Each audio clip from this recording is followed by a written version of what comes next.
Alors, je viens d'entendre un philosophe chrétien, Pierre Manant, qui parle d'une proposition chrétienne devant cette société, cette humanité où personne ne peut proposer quoi que ce soit, puisque proposer, ça diviserait.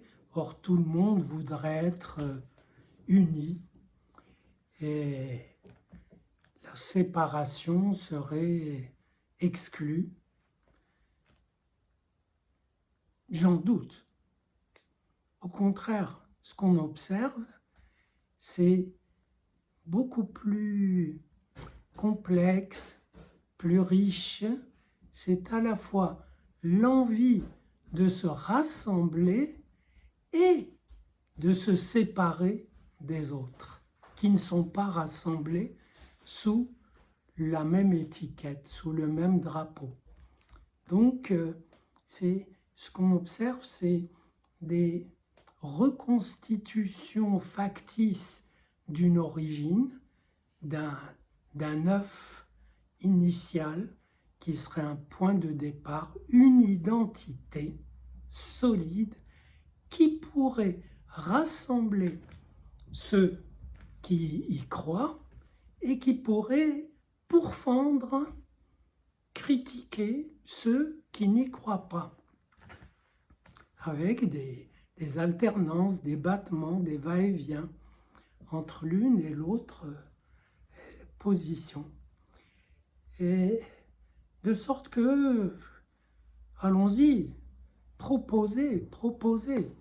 Et il propose, lui, le christianisme fondé sur l'idée de péché originel. Alors j'ai trouvé que cette idée de péché originel mérite quelques mises au point. Et bon, on ne va pas faire une lecture comme ça, un peu enfantine, du péché d'Adam et Ève au jardin d'Éden, qu'elle lui a donné le fruit défendu, qu'ils ont transgressé.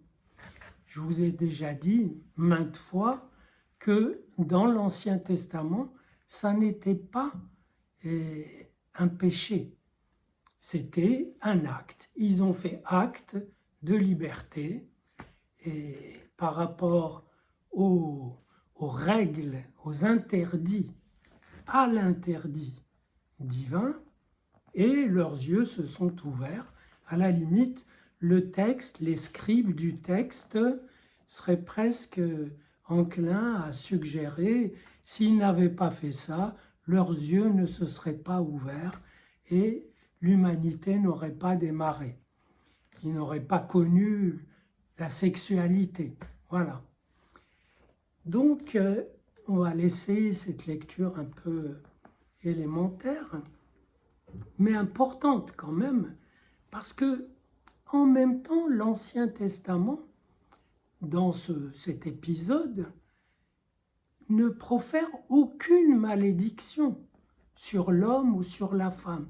C'est le serpent de la jalousie qui est maudit. Et tu ramperas. Ça veut dire quoi? Ça veut dire qu'il y aura toujours de la jalousie, que ça nous collera à la peau, qu'on aura toujours tendance à être jaloux.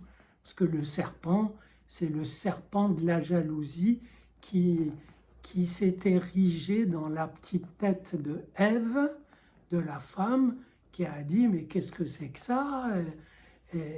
Lilith ou Dieu se réserve le fruit et moi je ne pourrais pas y accéder, c'est impossible. Donc elle a résolu sa jalousie par cet acte. Et ce qui est très logique, quand on est jaloux, on pense que l'autre possède l'objet que l'on désire. Ou mieux, qu'on désire l'objet de l'autre parce qu'il le possède et pas nous. Et donc, elle a résolu la question. Mais le texte de l'Ancien Testament, de la Bible, est plus subtil parce que dans la même foulée, comme ça, il dit en passant, car l'instinct de l'homme, de l'humain, est mauvais dès sa jeunesse, dès ses origines, dès son enfance. Ça veut dire que on a un instinct qui a besoin de se satisfaire et qui est prêt à faire le mal pour se satisfaire. Donc, on a aussi dans notre capital symbolique et pulsionnel de quoi être originairement en faute. Cette origine-là n'étant pas préhistorique, comme ça, dans un passé lointain, elle est présente, elle est inconsciente, elle peut être consciente, en tout cas elle s'actualise dans ce que nous faisons. Tout acte que nous faisons est potentiellement et originairement méchant s'il rencontre chez l'autre de quoi le contrarier. Et faites-en l'expérience, voilà, vous proposez quelque chose, voilà, vous faites une proposition, et si des gens la refusent, il y a une impulsion que vous ressentez, et vous sentez que c'est votre identité qui est menacée, c'est un danger narcissique, c'est votre existence même, et vous pouvez devenir méchant. Vous pouvez évidemment être plus fort et transmuer cette violence qui monte en vous en une force pour créer autre chose, pour métamorphoser la proposition ou pour la creuser, cette proposition, pour vous-même sans être obsédé par l'idée de la faire accepter par tout le monde. Voilà, vous pourriez en rabattre sur vos prétentions totalisantes. Ça existe. Et c'est d'ailleurs ce qu'a fait le petit peuple de la Bible, le peuple hébreu. Eh ben, il a renoncé à convertir l'humanité entière. Il a tenté de creuser, pas toujours avec un grand bonheur, parce que les conditions ne s'y prêtaient pas, mais il a tenté de creuser son idée d'une existence singulièrement universelle. Mais pour revenir donc à cette proposition chrétienne, ce qui fait problème pour la diffusion du christianisme, et je dirais que c'est à la fois son succès et sa dilution dans l'idéologie des droits de l'homme.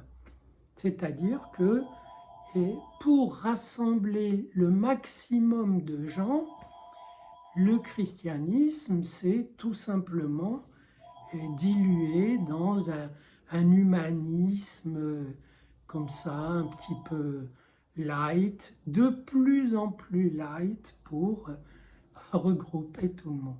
Mais quand il se singularise, à ce moment-là, il essaie de vendre l'idée d'un Dieu homme, et là, cette idée ne marche pas du tout devant le discours islamique qui reprend l'idée juive initiale, à savoir qu'il n'y a de Dieu que Dieu et qu'un homme ne peut pas être Dieu, que Dieu peut s'infiltrer dans les humains et dans leurs actions, mais pas au point de les convertir ou d'en convertir un seul en un Dieu. Et là, ça bute, ça passe pas. Et c'est là le véritable obstacle, et pas tellement l'idée du péché originel qui, encore une fois, pourrait s'interpréter d'une façon plus existentielle, comme je vous l'ai dit, à savoir que nous sommes originairement déficients.